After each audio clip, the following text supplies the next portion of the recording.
So Roman numeral 5 is the report of the superintendent, and as always, we are going to be starting with this evening's update.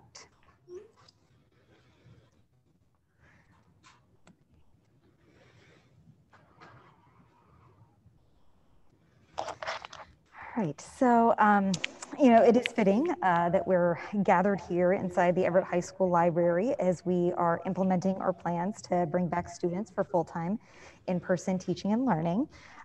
Early last week, as many already know, Governor Charlie Baker and Education Commissioner Jeff Riley did call on districts to open schools for elementary students by the first week of April, with a phased reopening for middle schoolers to follow. The mandate was, surprising but not shocking, given the significantly improved COVID-19 metrics, evidence showing minimal spread in schools, and concern about the social and emotional fallout from prolonged isolation of our students. So these factors are joining to form a consensus that this is an opportune time to move from remote to in-person teaching and learning for those families who do want it. So tonight we will detail the factors that have led us to pivot from our hybrid plan to meeting the state's directives in the coming weeks. I do think it is very important to remember that the coming back to school on a full-time, full-day basis has always been one of our chief objectives for the 2020-2021 school year. Before the school year started, DESE did require that districts devise remote, hybrid, and in-person reopening plans. So we had to create all three, which were unanimously approved in August, not only by DESE, but also by our stakeholders. So the plans were formulated with input from our Return to School Steering Committee and all of the subcommittees, with considerable input from educators, community members, elected officials, and parents. Unfortunately, the pandemic did not allow us to proceed with our original timeframes, which called for us to be in a hybrid. The original plan was for us to be in a hybrid model by Q2 and fully back in person by start of Q3 for all grades. But unfortunately, again, we all know that unfortunately, those plans were delayed. I understand that, apprehension does persist, and we are not going to emerge from COVID-19 in a moment or on the back of any single decision, but the mandate from the state, in concert with some of the most up-to-date and relevant information, does require us to act. So I know that there is some stress in this, but also I do hope that there is a lot of anticipation and also excitement. So before I get to the reopening plan, as usual this evening, I would like to start with a few highlights. I will move on to the COVID-19 metrics, and then we'll proceed with the updates on our reopening. So our first highlight for this evening shows the breadth and depth of the Black History Month events and activities that were held throughout the month of February. So under the leadership of the Vice Principal at the Everett High School, Corey McCarthy, and the student-based organization Empowering Young Black Excellence, or EYBE, the events were informational, aspirational, entertaining, incredibly well organized, and very inspiring. And I think they were a credit to our district in general and our high school in particular. I think they are just another demonstration of our focus on equity work this year. I also do want to give a shout out to Advisor Sashay Walls and the EYBE. So the EYBE does provide academic support and community service opportunities to our Everett High School students, with the aim of building their leadership skills while promoting self-esteem, confidence, teamwork, and respect. So the club was also instrumental in helping organize the virtual events that were held throughout this past month. Fortunately for everyone watching tonight, Mr. McCarthy will be with us later tonight, along with some of his colleagues in the EYBE, and he will talk in further detail about some of the amazing events they held. I also wanted to take the chance to congratulate Mr. McCarthy for being nominated to receive a 2021 Black Excellence on the Hill Award by the Massachusetts Black and Latino Legislative Caucus. We are also very pleased to announce that we've received a grant from the Department of Elementary and Secondary Education, which there will be a motion to accept this tonight, or a request to accept tonight, under a program called GLEAM. That stands for Growing Literacy Equity Across Massachusetts. So the overarching aim of the GLEAM initiative is to help districts develop a multi-tiered, evidence-based, and culturally responsive approach to boost academic achievement for all of our students. The EPS was easily eligible for this grant, which was based on the percentage of our students who are identified as economically disadvantaged. And our participation in this program is completely aligned with our overall core values of equity and access, because again, it is aimed at ensuring that all our Everett students have equitable access to high quality programs. So to meet GLEAM's objectives, we are currently accepting applications from current EPS educators to join our literacy grant team, which is being led by English Learners Coordinator Ann Auger, EHS English Department Chair Ryan McGowan, Cavarian School Assistant Principal Janet Taylor, and Special Education Leader Shireen Mustafa. So the team is creating a comprehensive and official 3-year literacy plan for grades K through 12. And we will also be working with consultants from Keys to Literacy, that is a leader that helps educators improve student literacy skills through research-based professional development that they offer. So I'm really excited about what our experienced and dedicated educators and the team from Keys to Literacy will develop.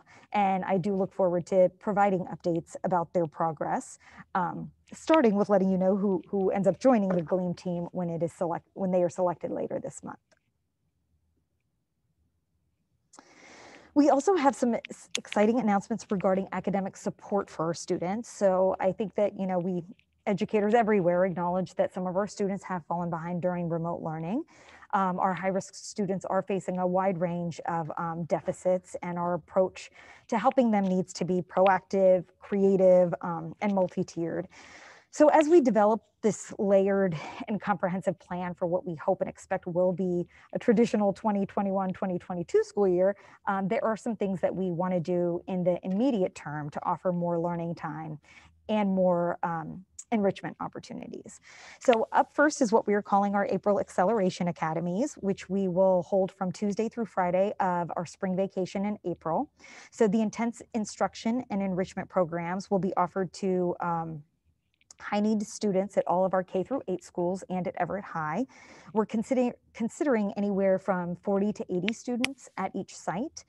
Teachers who serve as academic leaders of the Acceleration Academies will receive a stipend. We hope to be serving a wide cross-section of students, including our English learners, students with disabilities, low-income students, and also our general education students. And we really want to attempt to connect with the students who have missed a large number of school days or who have been identified by their teachers as needing additional support. Our Acceleration Academies actually spring from an idea that was formulated by the state's current Commissioner of Education, Jeffrey Riley, when he was principal at a middle school in Boston. In fact, even though I was a high school teacher at the time, I actually worked many of his intensive academies at the Edwards Middle School until they became widely adopted throughout the Boston Public Schools. I have very fond memories of these opportunities to support students in these small groups on a set of targeted and very individualized skills that will help support them in their future academic growth. So I think this is a perfectly situated opportunity for us right now to be able to support our students given everything that has occurred this year. At Everett High School, we're also looking to offer what is called an Academic Recovery Academy, or ARA, which will include an additional 5 days of instruction after the school year ends in June.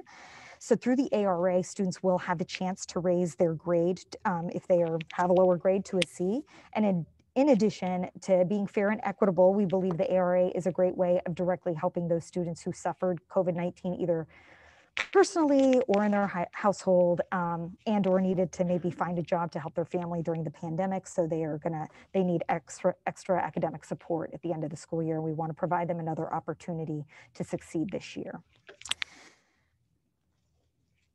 Today was also a very exciting day for our district because we welcomed back more than 50 of our English learners. So this was the culmination of an effort that we began earlier this winter that I believe I mentioned at a previous meeting, where we surveyed ESL teachers in grades 1 through 3 to see if they would be interested in returning to class today, March 1st, for in-person instruction for 4 days a week. So 2 Whittier teachers and 1 each at the Parlin and the Lafayette started today and allowed us to help these students who we know would benefit from that in-person support. So we prioritized English learners who have been in the United States for 1 or 2 years and who were struggling with absences and or remote education. So our family liaisons, they actually directly reached out to 61 families and 51 accepted the opportunity. Those who said yes were very excited and appreciative of the offer. We did unfortunately fail to connect with only one family after several attempts, but 9 other families did decline the offer, saying that they either prefer to wait when we come back to full in-person or because they were actually planning on moving and didn't want to take a spot in the program. So another interesting note on the in-person services, last week we actually saw an increase in attendance at our e-learning centers of almost 10%. We were wondering, can we cite this as evidence that maybe families are growing more interested in sending their students back to school? I can't say that I would state that based on just 1 week worth of data. But I will say that the attendance at our e-learning centers has been extremely consistent over the past few months. So last week's spike was definitely something that was noteworthy and that I wanted to mention. So moving on to our attendance update, we do have, again, encouraging news overall. Most notably, the last 6 weeks have resulted in our best period of district-wide attendance. So 95% of our students are attending. The chart on the right shows a recent decrease in daily absences that we do hope is going to continue through the remainder of the year. As of the 99th day of school, more than 5,500 of our students have attendance rates of 90% or greater, which has been a very steady number in the last few months. Also, just as impressive, I think, is a total of 1,705 students have not missed a single day of e-education. And again, I know I mentioned this pretty much at every meeting, but we do hope that returning for more in-person instruction will re-engage the students who we have not been able to reach, even despite our persistent outreach efforts, and who have fallen into the at-risk categories, as you can see in the last 3 columns on the chart on the left. So those are the students we are really hoping that we'll be able to reach when we return to school. Switching to the COVID data, we always show this chart. We always provide a snapshot of Everett's cumulative data. So as of today, there have been more than 7,500 total positive cases in Everett. Obviously, the total case count is always going to rise because it's a cumulative count. It is by how much it rises that is our real concern. We have started to see a flattening of the curve, and we do hope that we have seen the end of the sharp upward surge that we experienced over the final 3 months of the year 2020. Since February, I will say that Everett's daily cases have been trending downwards towards the single digits. And actually, I'll show those more details on that in the next slide. So this chart shows that our daily confirmed cases continued to decrease during the last 2-week reporting period. So this yellow line definitely shows an unmistakable downward movement. The green line shows that the case count does fluctuate quite a bit day to day. But again, the ceiling and the floor are both dropping, which is great news. Looking at just the last 4 days illustrates this. So from February 26th through just this morning, Everett reported 7 cases, 24 cases, 12 cases, and then 13 cases. So again, while we should all be encouraged by a number like 7, we still need to make sure that we are remaining vigilant. The number 24 should certainly remind us that it's not the time to relax any of the personal safety protocols, but that the ones that we have been put in place are certainly working.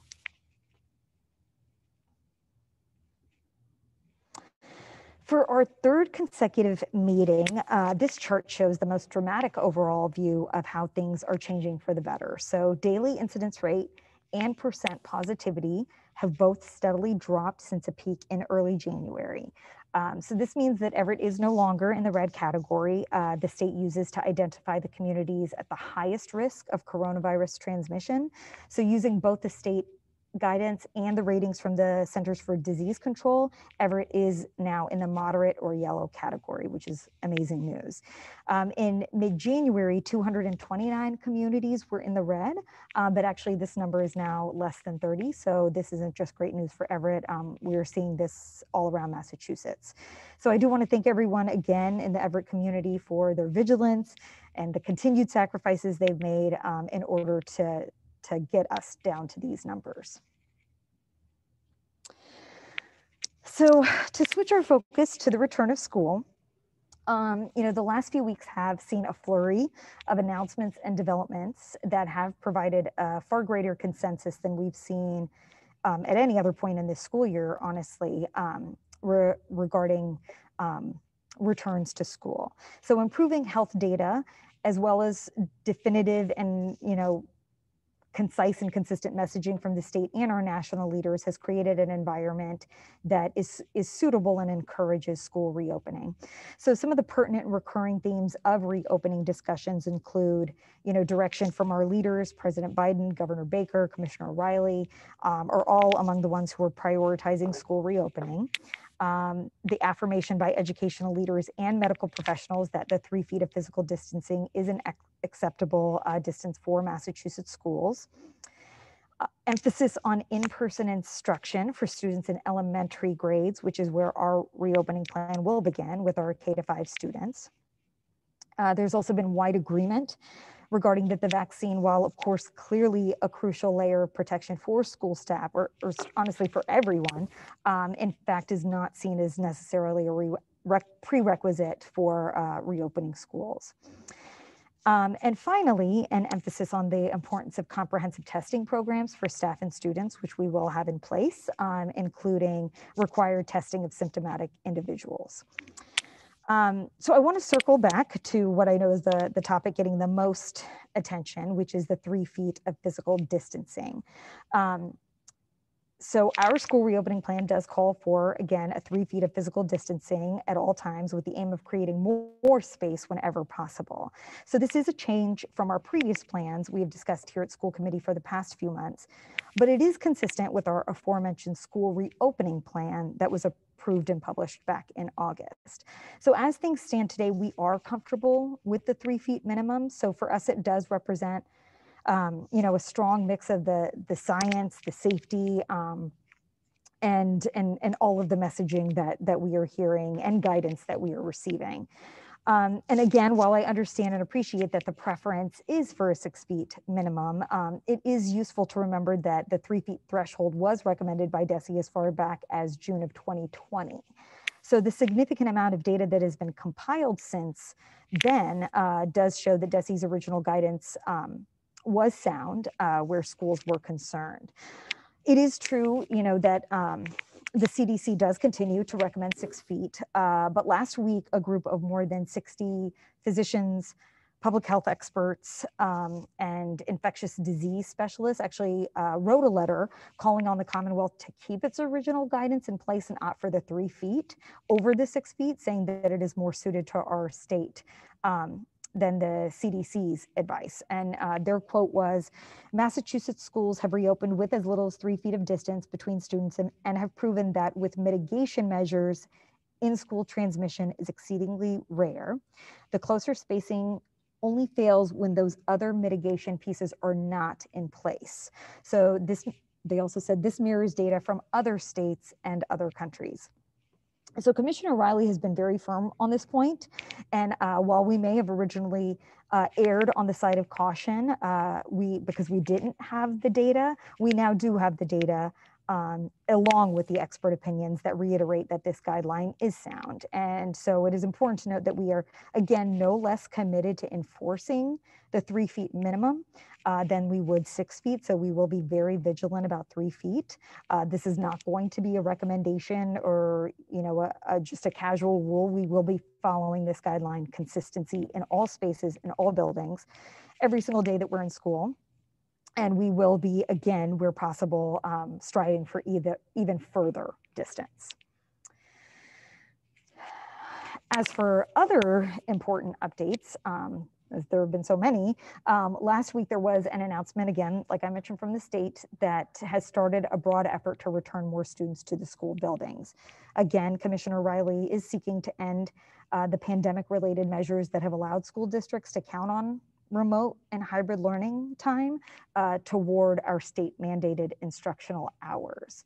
So DESE is asking that all districts push for in-person instruction regardless of the prevalence of COVID-19. And as we discussed earlier, we are happy to report that we are actually in a position where we're launching our reopening plan in concert with improved coronavirus statistics. So it's not just that we are doing this regardless of very dire numbers. DESE is also recommending a phased-in approach to returning students to classrooms. The first goal, again, is to bring back elementary students for in-person teaching and learning 5 days a week by the first week of April. Parents will continue to have the option of sticking with remote education if it makes sense for their family. And obviously, at the outset of our reopening, students in grades 6 through 12 will continue with e-education. And we're also waiting on coming guidance from the state regarding the return of these students. So considering the new updates and announcements that we have received since our last school committee meeting, we have determined that it would be best to pivot our return to school strategy. And rather than transitioning to hybrid instruction on March 15th, only to have to switch to in-person a few weeks later, we believe that it would be most prudent to move directly into the full in-person instruction for K-5 as will be required by the state. So thus we are launching a new plan to return to school, which is actually, ironically, more close to our original plan to return to school that we crafted last year. So one aspect that remains unchanged from what I mentioned at our previous meeting, school committee meeting, is that a week from today on Monday, March 8th, we would like to have all teachers and staff return to school to prepare for our reopening. Again, while our original plan was to begin transitioning into hybrid learning starting on Monday, March 15th, we think that that would result in too many transitions for our students and staff. So while we have determined that we will be moving straight to in-person learning, we do still need to regroup with the Everett Teachers Association to solidify the dates for that transition. What we do know is that when we do begin, it will be on a Monday in March in order to meet the state guideline of being in person by April. We will start with kindergartners and students in all of our substantially separate special education classes on the Monday. The following day or the Tuesday of that week, we'd like to bring back first grade. On Wednesday, we'd bring back second grade, and on Thursday, we would bring back grades 3 to 5. So in this way, we'll have a 4-day-long transition period.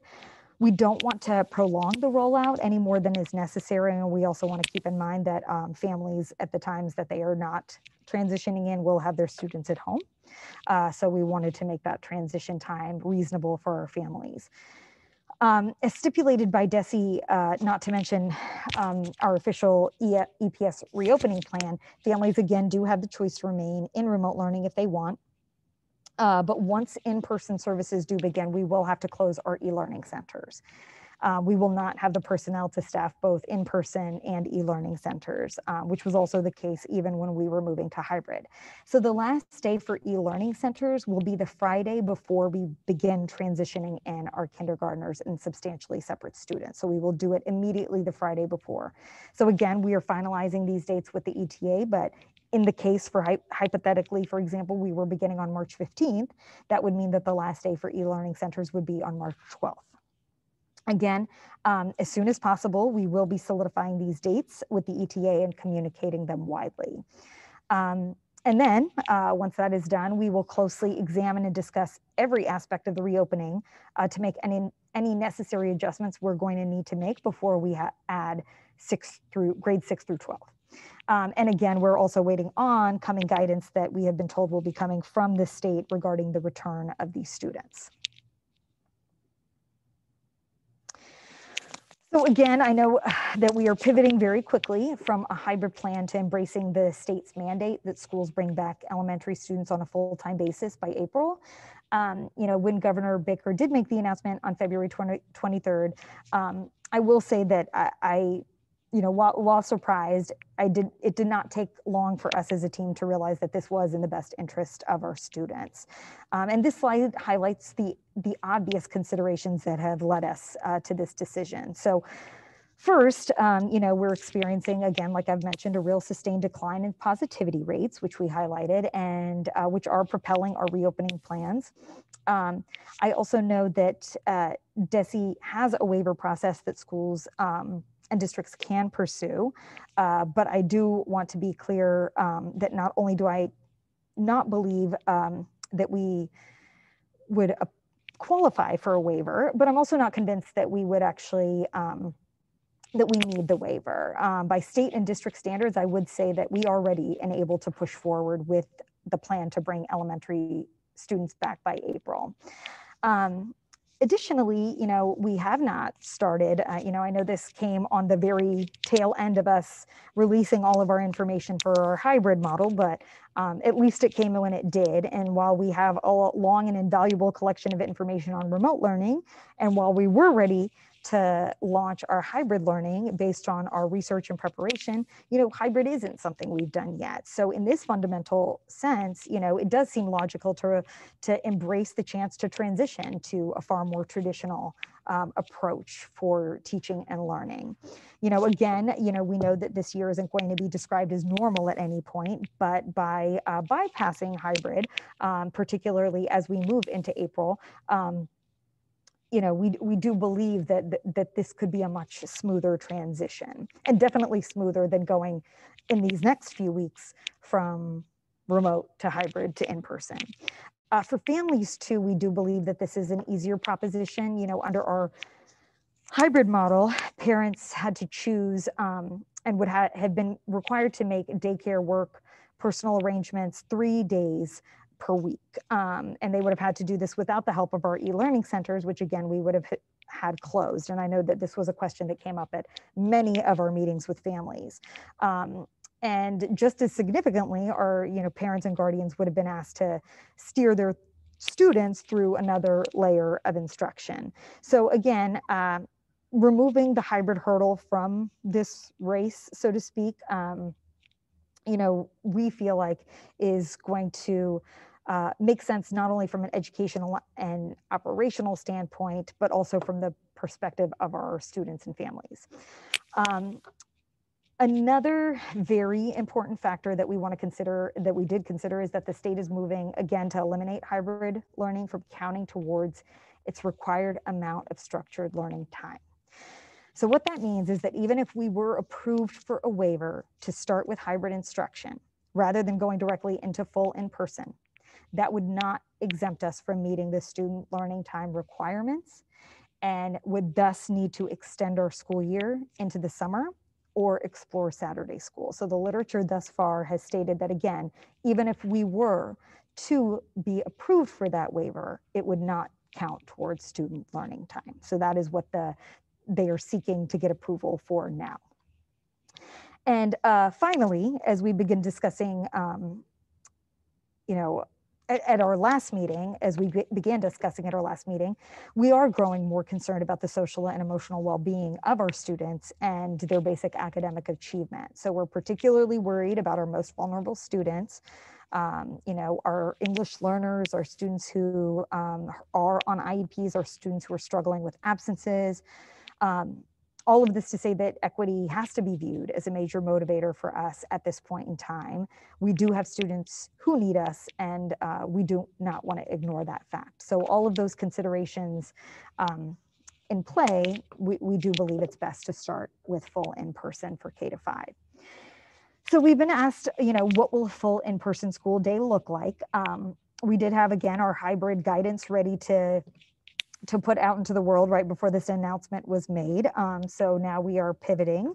And one thing I will say as we as we make this new guidance is that it is very similar to a traditional school day. So, the essential safety measures are in place. And so that's what looks different: the minimum of 3 feet, the physical distancing, mandatory face coverings, the hand sanitizer stations in every room, hand washing stations, automatic soap dispensers, all of those things that we've talked about before will all be in place. However, instead of, going on and off, it will be a more traditional school day. So the remote day will also be the same for students at home once we transition to in-person learning. So once the school day begins, our educators will be free to teach our students to the greatest extent possible as if it were a normal school day. And I know that hasn't necessarily been the schedule that we've been using during remote learning. So some things, to consider, and some questions that we've had is like start time. And again, this will all be coming out in our guidance and documents that will be released. Teachers will continue to work their contractual scheduled day. That will not change. Students will begin entering school at the same time at 7:45 a.m., but we will be providing a rolling and extended entrance to promote more social distancing.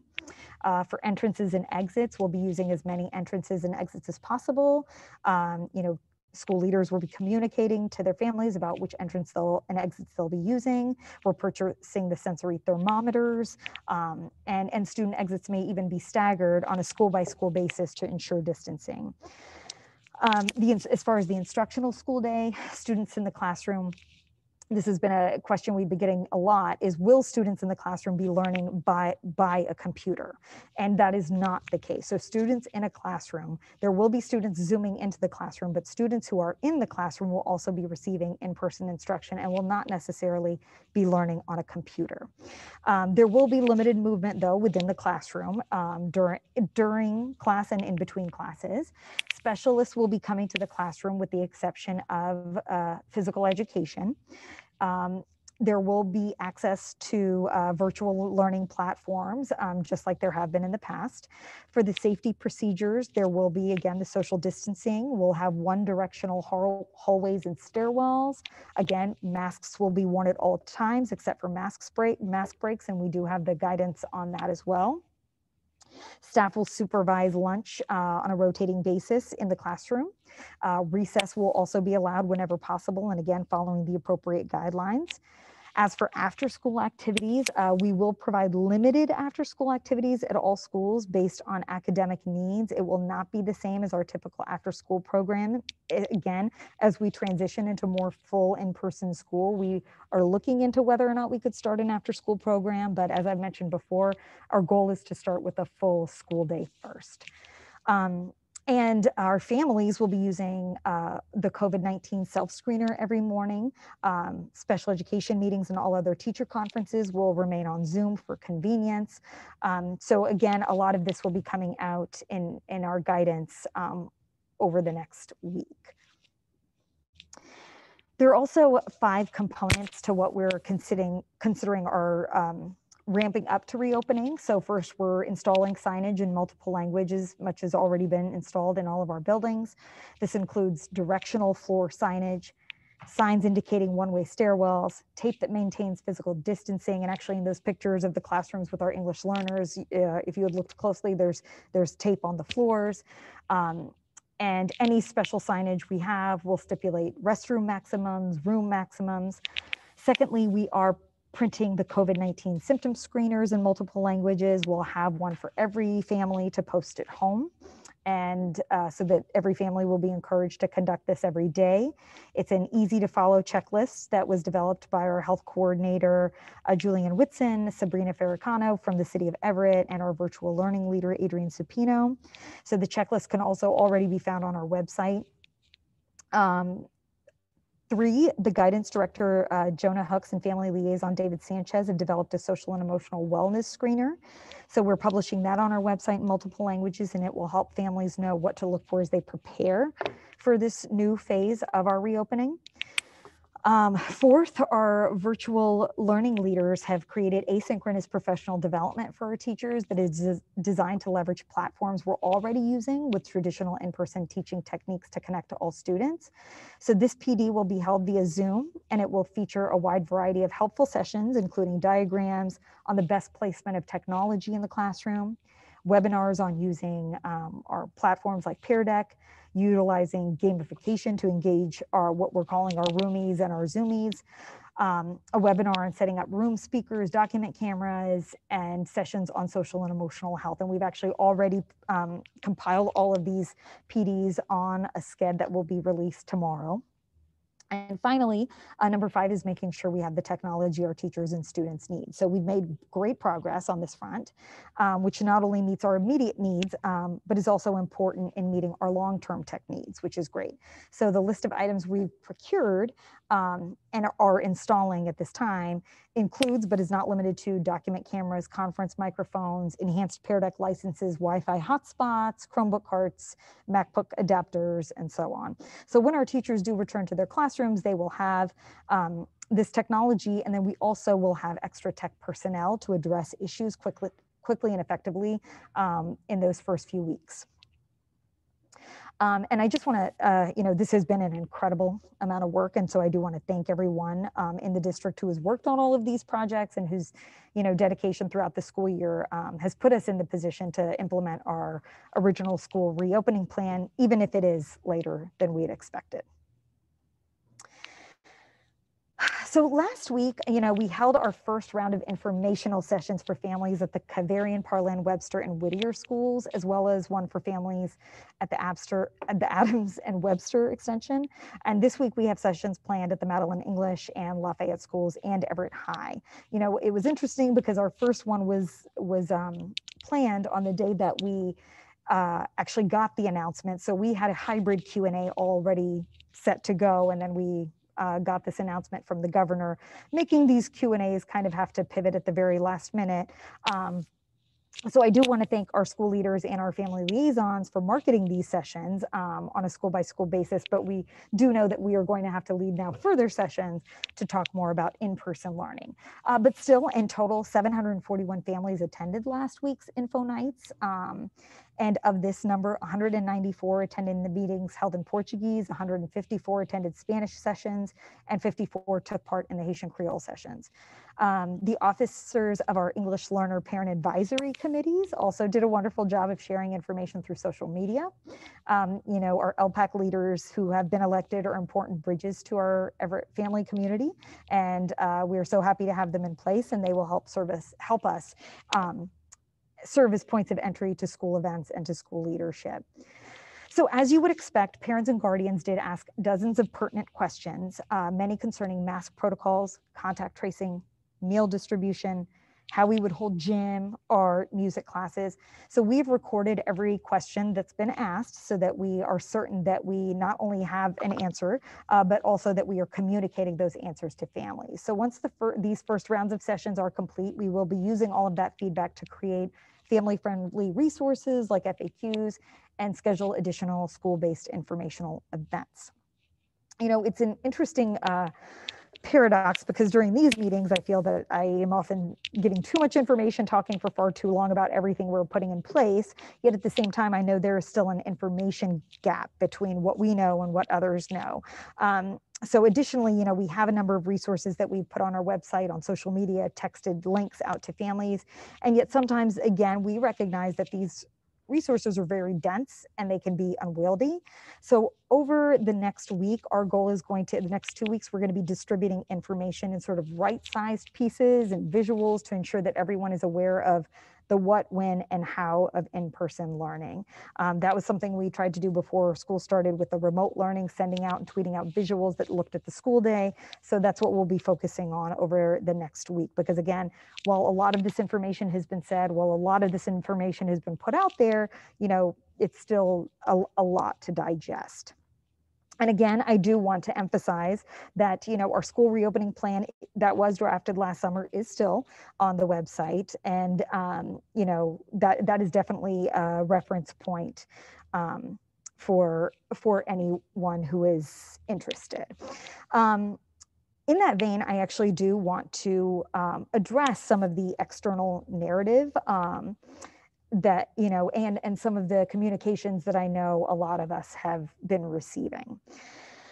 So, this slide is blunt, and perhaps this next one is going to make some people uncomfortable.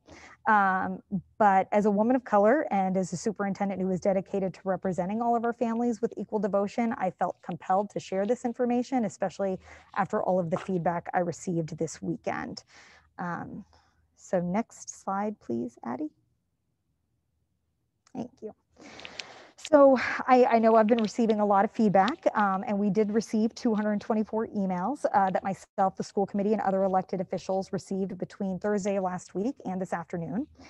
And I did want to bring up the fact that we did disaggregate this data and found that less than 1%, in fact, it was 0.01%, came from our teachers of color.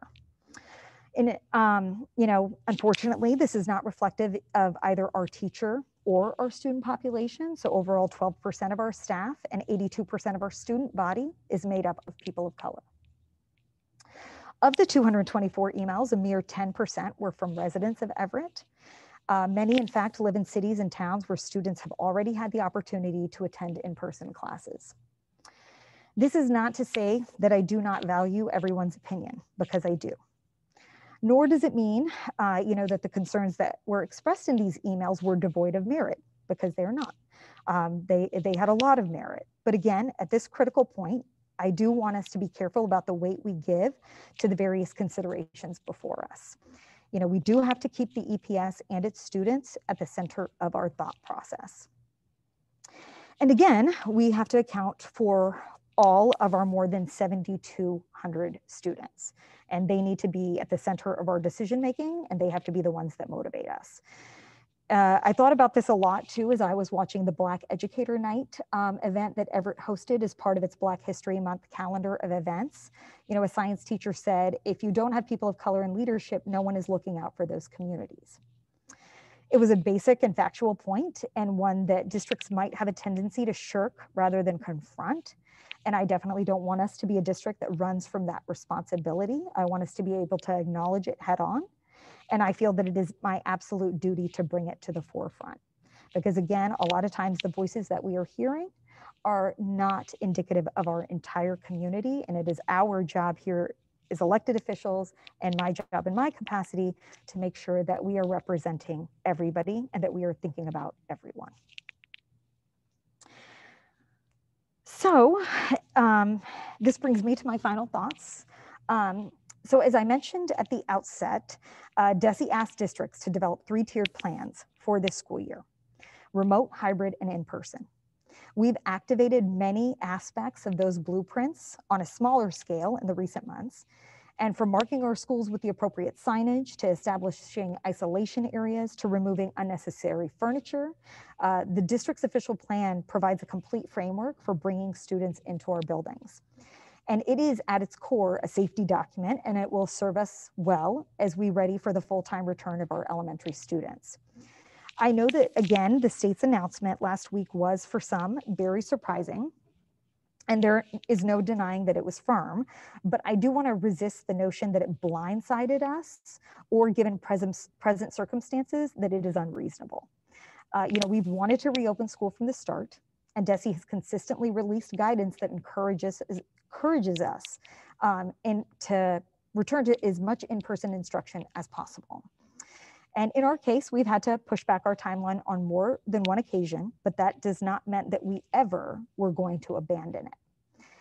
Looking back on the language that was contained in our reopening document, it's striking how confident we were at that time that we were going to come back to school. And again, it gave no indication of how arduous this first half of the school year would be. Our positivity rates did not decrease to the degree we hoped they would over the first few months of school. And we experienced a second wave of heavy caseload and discouraging metrics. And we maintained a cautious approach through all of our energy behind remote learning, and saw incredible creativity and innovation from our teachers. And in fact, many times during the course of the school year, I did choose to suggest a delay to returning to hybrid and in-person instruction based on the data. And now it is the data that I believe is compelling us to return back to our original plan. So while that sort of strategy did serve us well, and while I've been, again, continually impressed by the creative ways our educators have maximized the e-education, again, our ultimate goal has always been to reopen schools. We've patiently waited for circumstances to ease, and now that we have, I do believe we owe it to our students to act quickly on the state's mandate and be aggressive in reopening schools. Another key consideration that I know I've mentioned is that our back to school plan resulted from hours of discussion and debate among school leaders, elected officials, community stakeholders, teachers, staff, and parents. So all relevant parties had a voice in the process. You know, it was a really uplifting process at the experience at the time that we had it, and during a time when there was a lot of uncertainty. And while we knew we could not even then possibly satisfy everyone's needs, nor account for every reasonable pandemic-related scenario, which we found as the year changed that we couldn't, we were still thoroughly committed to being guided by data and safety. So again, you know, I do believe that we need to commit to our students and families who are bearing heavy and perhaps serious burdens by being at home every day, week after week. And we are reaching the point where I believe that a lack of movement on in-person teaching and learning does a disservice to our families and to our profession. And I do not believe that we should be turning our backs on our tenets of our reopening plan and on our overall mission as a school district. Nor should we be turning our back on the informed guidance of DESE and the CDC. You know, again, I'm certain that our district has been collaborative, deliberate and reasonable, and our decisions have never been in conflict with the latest COVID data, nor are they now. And again, I just intensely believe that it's time for us to move forward. And I just want to end with this. When we were creating our school reopening plan, which I have some images here on this slide last summer, we explicitly did it with a lens on equity. So every subcommittee was asked a plan with a number of key questions that are here in mind, and that are also, these are all on the website, translated in all the language. And as I want to pose some of these questions now, because it makes it even more clear why we need to return to in-person instruction. For example, some of the questions were, what does the quantitative and qualitative data tell us about existing racial inequities? How will this proposal impact historically marginalized populations, specifically students of color? How will the plan increase or decrease racial equity? Who would benefit or be burdened by the plan? What are the potential unintended or negative consequences of the plan? So I can say, you know, with utter confidence that returning to school is the way to ensure that we are not perpetuating inequity and that we are staying true to the tenets that we originally committed to when we laid out these plans as a community.